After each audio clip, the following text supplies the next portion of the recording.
Pero bago ang lahat, ito ang mga nangyari.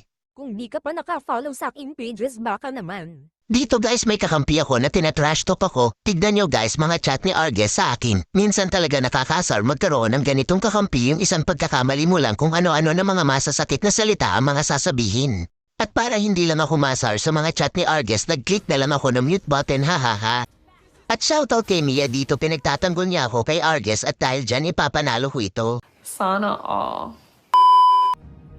Alam nyo guys, ang sarap sa piling ng may mga kalaro ka na hindi toxic in-game, yung tipong laro lang ang hanap hanggang matapos ang laro, pero may iba talaga na malakas lang sa trash talk yung hindi nila alam yung meaning ng teammate. Kaya kaibigan, payo ko sa'yo kung mahilig ka man trash talk sa mga kalaro mo, tigilan mo na yan kasi ikaw lang ang ma-stress, hahaha. Huwag masyadong seryosuhin ang pag-EML dahil laro lang yan, hindi mo naman makakain yan, kaya chill ka lang kaibigan, hahaha. Isa pang payo kaibigan, huwag mo laging sisihin ang jungle o core nyo dahil hindi madali ang role ng isang poor user. Imbis naman trash talk ka, tulungan mo na lang siya para manalo kayo.